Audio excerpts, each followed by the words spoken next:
벌써 2019년 마지막 주일입니다. 어떠세요? 아메가 시간이 참 빠른 것 같죠? 2020년도 아마 그럴 겁니다. 굉장히 빠르게 지나갈 거예요. 우리 2020년에는 우리 교회가 해야 할 일이 참 많습니다. 본격적으로 분리개척 실행해야 되고요. 그를 위해서 마음 모으는 과정이 필요하니까 진심으로 하나님께 매달리고 또 기도하고 해야 할 거고요. 또 과정 속에서 비전을 나누어야 되고 그 비전을 만들어 가야 하고 하는 과정도 또 필요하겠죠. 그런 생각을 하면서 요즘 저를 좀 돌아봅니다. 우리 교회는 잘 맞게 가고 있나? 잘 가고 있나? 어때요, 여러분? 맞게 가고 있는 것 같아요? 네. 네, 방향은 맞는 것 같습니다. 그런데 그 방향을 걷는 우리의 마음은 어떤가? 2019년 마지막 주일을 보내면서 좀 돌아보는 시간이 되었으면 좋겠다는 마음이 들었습니다. 오늘 보면 우리가 너무 잘 아는 비유의 말씀이잖아요. 그쵸? 누구도 앞부분 안 읽어도 이 부분만 읽어도 이거 대부분은 아마 교회를 조금만 다녔었던 분들은 알 수 있을 거라고 생각이 듭니다. 예전에는 이거를 제목을 붙이잖아요. 그럼 예전에는 제목을 어떻게 붙였었죠? 이거를요? 네, 돌아온 탕자의 비유요? 네, 오늘 붙이든 안 붙이든 하여튼 탕자의 비유다 이렇게 불렀었어요. 근데 요즘은 이제 그렇게 이름을 붙이지 않습니다. 어떻게 이름 붙이는지 아세요? 요즘은? 네, 아버지요. 어떤 아버지요? 잃어버린 아들을 찾은 아버지의 비유 이렇게 붙입니다. 성경에 그렇게 제목 붙여 있을 때 요즘은 그렇게 붙어 있어요. 옛날에는 어떻게 붙여 있던 것이 탕자의 비유라고 붙여 있던 게 아예 바뀌었어요. 이게 아마 맞을 겁니다. 지금께. 왜냐하면요, 이 앞에 있는 비유가 무슨 비유냐면 잃은 드라크마를 찾은 여인의 비유 이렇게 제목이 붙여 있어요. 잃어버렸다 찾은 거예요. 그 앞의 비유가 무엇이냐면 잃은 양을 찾은 목자의 비유 이렇게 되어 있습니다. 이 비유에 계속 이어져 가는 거니까 탕자의 이야기가 아니라 아버지 이야기, 누구를 잃었다가 찾은 잃은 아들을 찾은 아버지의 비유가 분명히 맞을 겁니다. 그리고 여기에는 해설이 다 붙어 있는데 앞에 두 개의 해설이 어떻게 붙어 있냐면요, 하나님은 회개하는 한 사람을 너무 기뻐하신다. 하나님께 돌아오는 생명을 하나님께서 너무 귀히 여기신다. 이런 비유의 해설이 성경에 붙어 있어요. 그러니까 이 탕자가 어땠는지, 그 탕자가 누구였는지, 그것보다는 당연하게도 그 한 생명인 탕자를 잃어버렸다가 다시 찾아온 그런 마음을 표현하는 비유라고 얘기하는 것이 당연히 정확하게 맞을 겁니다. 그 아들의 생명을 귀히 여겨서 어떻게든 감싸 안고 싶어 하시는 아버지의 마음, 이것을 표현하는 거죠. 여기까지는 우리가 너무 잘 알아요. 근데 저는 이제 그 다음 이야기를 한번 하고 싶습니다. 오늘 우리가 읽은 본문에는요, 이 잃어버렸던, 집을 나갔던 아들이 직접적으로 등장하지 않습니다. 오늘 그 아들은 그저 아버지의 입을 통해서, 형의 입을 통해서만 등장하고요. 그리고 진짜 등장하는 사람은 집에서 묵묵히 일을 하고 있었던 맏아들입니다.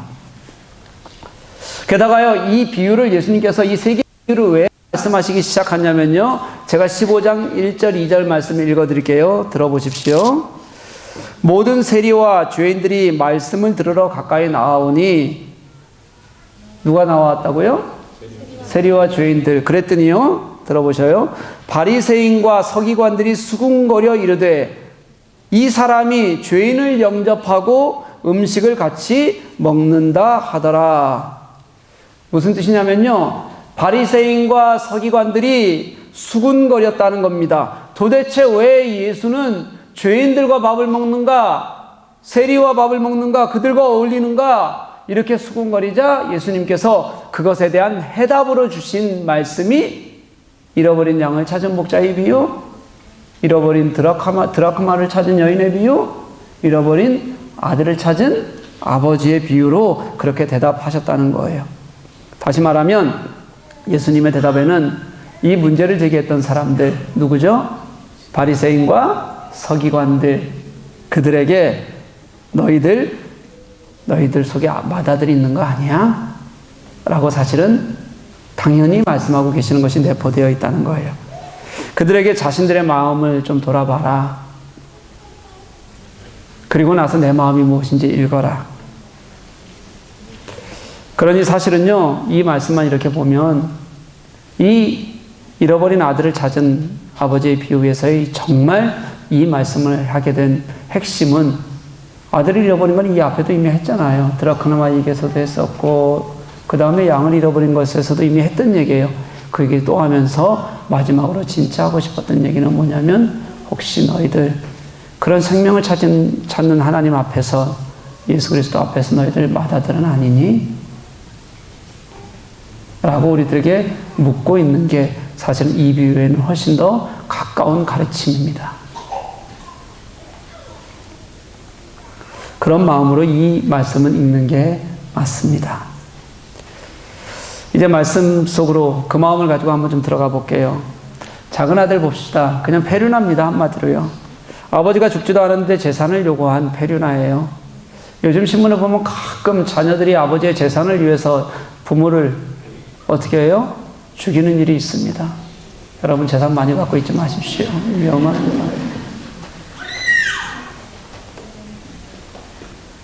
내 자녀는 그렇지 않을 거라고 확신하지 마십시오.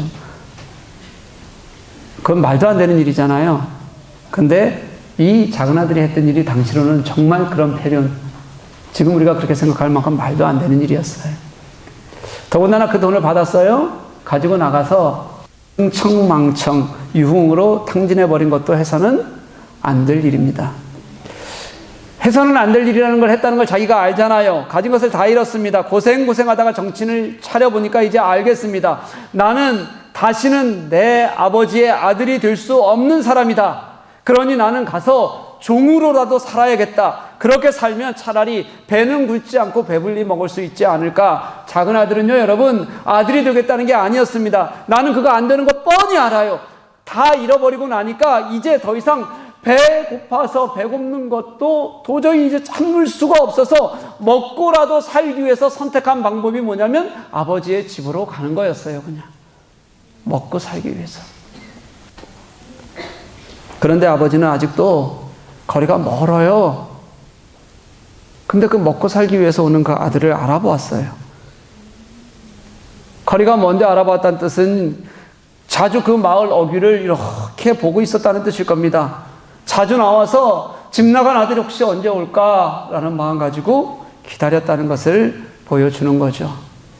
그렇게 기다리던 아버지니까 그 아들의 몰골이 어땠든 꼴이 말이 되겠습니까? 그게? 꼴이 말이 아닌 그 아들이 몰골이 어땠건 그 아들을 먼저 발견하게 됩니다. 그리고 뛰어나가서 맞이하고요. 성경 말씀을 보니까 우리가 읽은 본문 앞부분이겠죠? 좋은 옷을 입혔다. 발에 신을 신겼다. 손에 가락지를 끼웠다. 그리고 살진 송아지를 잡아서 잔치를 벌였다. 그렇게 말합니다. 여기까지는 우리가 너무 잘 알고 있는 말씀이니까요. 오늘 우리가 읽었던 본문으로 다시 한번 들어가 보죠. 그때 맏아들이 도착을 했어요. 종에게 자초지종 이야기를 들었습니다. 맏아들이 참을 수가 없는 거예요. 화가 나니까 그 잔치가 벌어지고 떠들썩한 집안으로 한 발도 들이고 싶은 마음이 싹 사라져 버렸습니다. 내가 그렇게 순종하면서 지켜온 집인데 그 집을 통째로 날려버린 듯한 기분이 들었어요. 저 집안의 모든 것이 그 페류나 같았던 자기 동생에게 다 넘어가 버린 것 같은 기분. 내가 내 집에 마음껏 발도 뒤지지 못하나? 이 열받는 상황, 그것을 만든 아버지에 대한 원망, 이런 것들이 뒤섞여서 들어갈 수가 없는 겁니다. 그때 아버지가 나오세요. 그리고는 들어가자. 얘야, 우리 들어가자. 그렇게 다독거립니다. 오늘 본문은 그 아버지와 맏아들이 문 밖에서 나누는 대화입니다. 제가 오늘 이 본문을 이렇게 여러분들에게 설명드리고 같이 읽어나가는 이유는, 그리고 맏아들의 이야기를 좀 하고 싶었던 이유는, 혹시 우리는 맏아들이 되어가는 것은 아닌가 하는 마음이 들어서 그렇습니다. 요즘 교회는 작은 아들이 거의 없는 것 같습니다. 겸손하게 하나님 앞에서 나의 잘못을 내어놓는 사람을 찾기가 너무 어렵습니다. 회개하는 마음으로 깊숙이 내려가서 그 깊숙이 내려간 곳에서 눈을 들어서 하나님을 향해서 마음을 여는 사람이 너무 적습니다. 그 대신 교회에는 맏아들이 너무 많이 늘어갑니다. 나의 이야기를 해야 되고 나의 말이 맞아야 되고 다른 것은 들을 생각도 이해할 생각도 없는 내 생각이 앞서면 그 다음부터는 그게 하나님의 말씀일지라도 들리지 않는 사람들이 너무 많습니다. 저도 목회를 하면서 늘 내가 맏아들이 되어가지는 않는가 하는 것을 돌아보고 생각해 보게 됩니다. 아마 그럴지도 모릅니다. 제가 이런 생각을 하게 된 이유는 아까 처음 물었던 우리 교회 때문입니다. 저는 우리 교회가 건강한 비전을 가지고 함께 품고 노력하며 함께 가자. 이게 너무 좋습니다. 그렇게 애쓰고 수고해온 시간들을 분명히 하나님께서 기뻐하실 것이라고 또 당연히 믿습니다. 우리 교우들이 함께 같이 애쓰고 그리고 참 노력하는 것이 너무 고맙고 좋습니다. 그런데 이런 것도 있는 것 같습니다. 우리는 건강해. 우리는 이런 비전 가지고 있어. 우리는 그래도 칭찬받는 교회야. 이런 생각들이 혹시라도 우리를 자꾸 맏아들이 되게 하는 것은 아닌가 하는 그런 생각입니다. 나만 옳고 다른 것은 비교 대상으로 여깁니다. 저기는 옳지 않다고 치부해버리는 일이 많지는 않을까 하는 생각 때문입니다. 간혹 그런 이야기들이 너무 쉽게 하는 우리들을 발견하게 되기도 합니다. 다른 교회는 어떻다더라, 이런 일이 있었다더라, 쉽게 판단하고 비난하고 비판하듯이 말하는 것을 들을 때면 뜨끔한 마음이 제 속에 들기도 합니다. 그런데 여러분, 예수님의 마음은 잃어버린 자들에게 있습니다. 오늘 비유가, 그리고 그 앞의 비유가, 그리고 또 그 앞의 비유가 한 생명을 찾아 헤매시는 예수님의 마음이었습니다.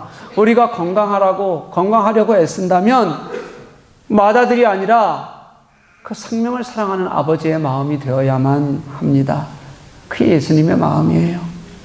그걸 잃는 순간 우리는 건강하지도 하나님이 기뻐하지도 않는 그런 사람이 되는 겁니다.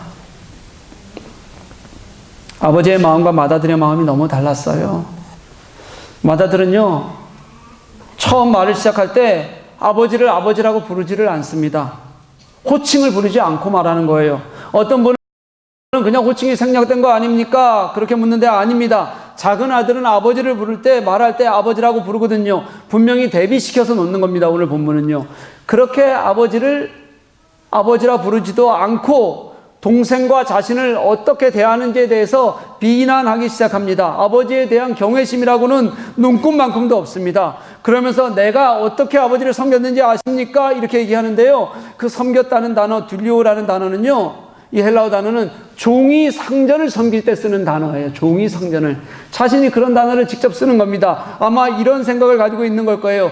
아버지, 제가 얼마나 종처럼 개처럼 일했는지 아세요? 또 다른 표현이라면 이런 표현도 있을 겁니다.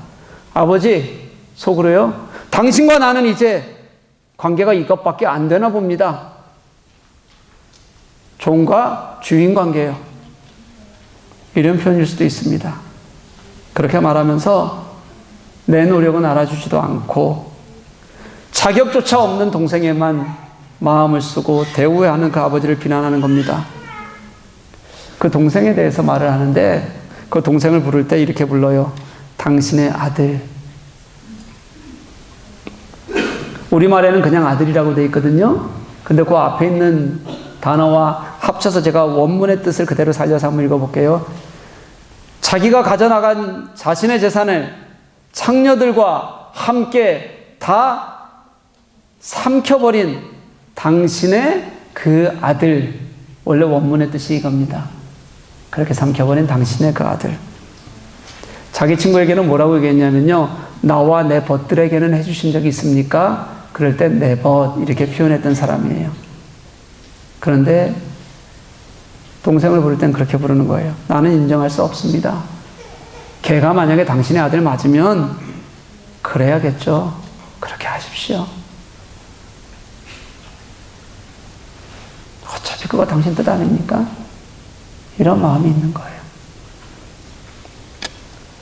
그럼에도 불구하고 아버지의 마음은 어땠을까요? 우리가 읽지 않았지만 28절 말씀을 보니까 맏아들이 그러면서 들어오려고 하지 않는다는 것을 알았어요. 그러니까 아버지가 직접 나가는 거예요. 데리러 나갑니다. 31절 말씀 보니까 그렇게 자신을 비난하고 돌아선 아들에게 얘야, 이 테크논이라는 단어인데요, 자녀를 너무 사랑스럽게 부르는 단어예요. 얘야, 그리고 설득하잖아요. 내게 다 네 거잖아. 그러니 우리 들어가자. 내 동생은 죽었다가 다시 살아온 것이니 내가 잃었다가 다시 얻었으니 우리 같이 기뻐하자. 그렇게 초대하는 거예요. 저는 이 아버지가 아들들을 대하는 태도가요, 작은 아들을 대하는 태도보다 큰 아들을 대하는 태도가 저는 더 놀랍게 여겨집니다. 눈앞에서 할 수 없는, 자신을 비난해야 되는, 아버지라고 부르지도 나는 당신과 가족 아니에요 라고 그렇게 뻗뜬겨대는 아들을 도닥이고 손잡아주고, 예, 우리 들어가자. 우리 들어가자. 그렇게 말씀하시는 거거든요. 여러분, 이게 아버지의 마음입니다. 이게 이 땅에서 보이시는 하나님의 마음이에요. 사랑하는 교회 여러분, 저는 결국은 사랑이 정의를 이겨야 된다고 그렇게 믿는 사람입니다. 제가 저 십자가가 하나님의 사랑과 정의가 만난 지점이라고 말씀드렸잖아요. 무한하신 하나님의 일방적인 사랑이 세로줄이라면 흔들리지 않는 정의가 같이 가로줄로 엮여 있는 거예요. 그런데 여러분 잘 생각해 보십시오. 원래 인간이 생각하는 정의는요, 판단하는 겁니다. 규정하는 거예요. 그리고 징계하는 겁니다. 그래서라도 유지시키는 게 정의예요. 그런데 하나님의 사랑이 있으니까 이 정의가 무엇으로 바뀌는 거냐면요, 담을 허는 겁니다. 나누는 겁니다. 용서하는 겁니다. 함께 살아가는 것으로 그렇게 바뀌는 거예요. 이게 바로 십자가가 말하는 사랑과 정의라는 겁니다. 여러분, 십자가는 사랑이 정의를 이룬 것이지 정의가 정의스러워서 사랑과 하나가 되는 것이 아니란 뜻이에요.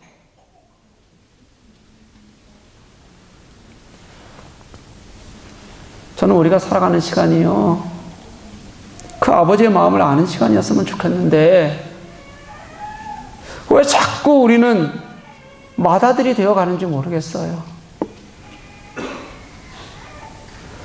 우리 교회가 어쩌면 나는 괜찮아, 우리는 괜찮아, 우리는 건강해 하는 것으로 우리의 의가 자꾸 채워지고 만들어지는 맏아들이 되지는 않을까 조금은 걱정이 되는 거예요. 사랑하는 여러분, 예수님의 마음은 이런 자에게 있습니다. 그게 우리가 건강해야 한다면 건강해야 하는 이유입니다. 그게 아버지의 마음을 이해하지 않고는 할 수 없는 일이거든요. 내 생각이 교회의 영향력이 되려고 하면 안 되는 겁니다. 내가 옳고 기름의 기준이 되려고 하면 교회에서는 안 된다는 뜻입니다. 하나님은 사람이 교회에 자리 잡는 것을 너무 싫어하십니다. 사람의 영향력이 교회의 자리를 잡고 교회를 좌우하기 시작하면 이미 건강한 교회도 아니고 그리고 좋은 교회도 아닙니다. 맏아들이 많아지는데 어떻게 건강해질 수 있겠습니까? 제가 열흘 정도 여행을 다녀왔잖아요. 아내와 결혼을 하고 25년 만에 둘이 떠나는 첫 여행이었습니다. 떠나고 나서 그 다음 날이 결혼기념일 은혼식 날이에요. 그러니까 바르셀로나, 리스본, 포르투 이렇게 돌아왔는데, 여러분 리스본에서 포르투는 비행기 타지 말고 기차 타십시오. 기차는 3시간 걸리는데 비행기는 보통 호텔이 시내 중심가에 있잖아요. 거기서 공항은 대부분 외곽이잖아요. 나가고 기다리고 비행기 타고 다시 또 시내로 들어가고 7시간 걸리더라고요. 기차는 3시간밖에 안 걸리는데. 근데 바르셀로나에서 리스본은 기차가 있는지 없는지 제가 잘 모르겠어요. 어쨌든 비행기를 탔습니다. 그 비행기는 1시간이면 됩니다. 난 12시 비행기, 제가 워낙 또 부지런하잖아요. 그렇죠? 7시부터 준비해서 공항에 도착하니까 9시가 조금 넘었습니다. 이제 여유 있게, 전 여유 있는 건 무조건 좋아요. 가서 차 한잔 마시면서 이제 있는데, 이 11시 비행기가 조금 있으니까, 12시 비행기가 조금 있으니까, 게이트로 갔는데, 문이 안 열리다가, 문이 결국은 안 열리고 사람은 없어지고 그래요. 그러니까 봤더니 13시로 딜레이가 됐어요. 조금 더 있는데 14시로 딜레이가 됐어요. 조금 더 있는데 16시로 딜레이가 됐어요. 조금 더 있는데 18시로 딜레이가 됐어요. 그 1시간 비행기를 타려고 아침 7시부터 준비해서 공항에서만 11시간을 있었습니다. 공항에서만. 도착해서 밤에 호텔에 들어가니까 밤 9시. 그러니까 14시간 걸린 건가요? 아침서부터 해갖고 14시간 만에 호텔에 들어갈 수가 있었습니다. 처음서부터 비행기가 12시에 뜨지 않고 오후 6시에 뜹니다. 그랬으면 제가 그 9시부터 오후 6시까지를 잘 환영할 수 있었을 거 아니에요. 근데 그런 거 없이 자꾸 1시간, 2시간 간격으로 미뤄지니까 제가 그 공항에서 했던 일들은 자꾸 전광판 보고 안내판 보고 앉아있다가 또 게이트 가봤다가 또 밥 먹으러 갔다가 또 안내판 보고 또 앉아있다가 또 게이트 갔다가 이거를 계속 공항에서 11시간 내내 그것만 한 거예요. 제가 그래도 배운 사람 아닙니까? 근데 할 수 있는 것이, 공항에서 할 수 있는 일이라는 게, 유일하게 할 수 있는 게 안내판 보면서 기다리는 것. 그 외에 제가 할 수 있는 일이 하나도 없었습니다. 11시에 18시 시작한다고 알려만 줬다면 제가 그래도 책이라도 읽었을 텐데, 아니죠. 25주년 여행 갔으니 예쁜 아내 얼굴 보고 있었을 텐데, 그러지도 못하고 계속 안내판 보면서 확인하는 게 다였어요. 그런데 여러분, 제가 그렇게 시간을 보내고 생각하다 보니까 세상 일이 다 그렇더라고요. 내가 무언가 잘할 수 있다고 만들어가는 것 같은데, 열심히 뛰어가는 것 같은데, 매일 무언가를 위해서 내가 이룬 것 같은데, 사실은 매일매일 시간을 부딪히면서 살아가다 보니까 오늘이 있는 것 뿐입니다. 그럼 그 일은 누가 하셨을까요? 하나님이 하시고요. 우리가 건강하면 얼마나 건강하겠습니까? 우리가 마을을 섬기면 얼마나 섬기겠습니까? 그저 작은 마음이지만 여기 한 번도 안 섬겨본 분들이 반 이상 되지 않아요, 사실은요? 누구는 안 해도 누군가가 또 최선을 다해서 조금이라도 애쓰고 노력했더니 그 결과로 하나님이 은혜를 주신 겁니다, 사실은. 그런데 조금만 잘못하면 우리는 그냥 내 생각에 우리 교회는 우리가 무엇을 하고 있는 것처럼 생각하게 되고, 그러다 보면 나도 모르는 사이에 우리는 맏아들이 될 가능성이 굉장히 큽니다. 제가 성탄절에 자주 읽는 말씀이 있습니다. 이사야서 9장 6절에서 7절 말씀입니다. 2절밖에 안 되지만 굉장히 기니까 집중해서 한번 좀 들어보십시오. 제가 읽어드릴게요. 왜냐하면 우리에게 한 아이가 태어날 것이기 때문이다. 하나님께서 우리에게 아들을 주실 것이다. 그의 어깨 위에 왕권이 주어질 것이다. 그의 이름은 기묘자, 모사, 전능하신 하나님, 영원히 살아계신 아버지, 평화의 왕이시다. 그의 왕권은 점점 커지겠고 평화가 그의 나라에서 영원히 이어진다. 그가 다윗의 보좌와 다윗의 나라에서 다스릴 것이다. 그가 정의와 공평으로 이제부터 영원토록 그 나라를 견고하게 세울 것이다. 여기서부터 더 잘 들어주십시오. 만군의 여호와께서 이 일을 이루실 것이다. 왜냐하면 주께서 자기 백성을 뜨겁게 사랑하시기 때문이다.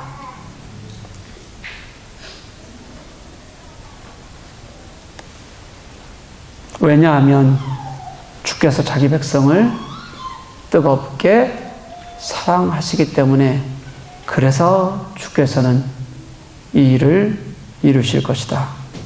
이 일을 이룰 것이다. 이게 다른 익숙한 번역에는 어떻게 번역되어 있냐면요, 여호와의 열심히 그렇게 하실 것이다. 저는 이 말씀에 너무 큰 위로와 소망을 갖습니다. 내가 무엇인가 해서 얻는 것이 아니라 하나님께서 자기 백성을 사랑하시니까, 그래서 그분이 열심히 일하시니까, 그 백성을 사랑하는 일에 여호와께서는 포기하심이 없으시니까, 그래서 우리에게 정의도 있고 공평도 있는 겁니다. 사랑하는 여러분, 2019년의 마지막 주일을 보내면서 여러분들에게 조용하게, 어쩌면 우리가 많이 치열하게 보내야 될 2020년을 우리 아버지의 마음으로 좀 하십시다. 그렇게 말씀드리고 싶었습니다. 그냥 두면 우리의 의가 더 많이 드러나게 될까봐, 우리의 의를 내세우는 일이 될까봐, 아닌 것 같아도 우리에게는 맏아들의 마음이 남아있을까봐, 그래서 누군가는 상처 입게 되고 누군가는 힘들어지게 될까봐 그런 마음이 들었습니다. 그냥 아버지의 마음으로 하려고 해도 힘들 텐데요. 많이 애써야 될 텐데요. 서로 격려하고 괜찮다고 말해주고 그리고 함께 하자고 해도 분명히 아픈 사람이 생길 텐데요. 그런 걱정이 들었습니다. 제가 지난주 목요일, 금요일, 토요일, 목요일 아침 새벽 일찍 갔다가 어제 밤 늦게 돌아왔는데요. 선교사 자녀 수련회에 다녀왔습니다. 거기서 말씀을 전했는데요. 이거 웃자고 하는 얘기가 아니고 진짜 제 자랑이 아닙니다. 진짜인데, 아이들이 같이 말씀을 나누는데 은혜를 많이 받았나 봐요. 선교사님이 같이 여러 분 계셨는데 좋으셨나 봐요. 제가 지금 목감기에 걸린 지 일주일이 넘었고요. 가기 전에 컨디션이 전혀 좋지 않았습니다. 그래서 제가 기도 부탁 잘 많이 안 하고 하는데 여러분께 제가 기도 부탁하고 다녀왔어요. 그런 상태로 가서 뭘 그렇게 잘할 수 있겠습니까? 진짜 그렇지 않았습니다. 그런데 제가 그들과 함께 나눴던 것이 뭐냐면 아버지의 마음입니다. 저도 이곳에 나와 있고 거기에 나와 있는 부모들도 다 그렇게 나와 있는 선교사들입니다. 저도 자녀가 있고 그곳에 나와 있는 자녀들이 동일한 생각을 가지고 나와 있는 아이들입니다. 그 아이들의 상황과 형편을 제가 압니다. 그 아이들의 모습을 제가 압니다. 그러니 내 아이처럼 보아주고 내 아이처럼 마음 전하고 하나님이 우리를 얼마나 사랑하시는지 같이 그저 말을 나눈 것이 제가 한 것의 전부입니다. 그랬더니 마음이 전해지더라고요.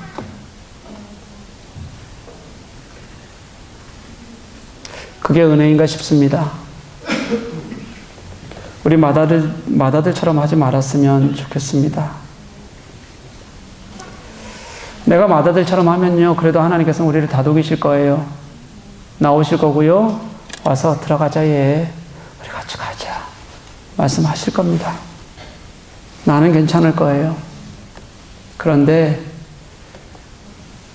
누군가는 나 때문에 상처받습니다. 누군가는 나 때문에 하나님 앞에서 잃어버린 아들이 되어버립니다.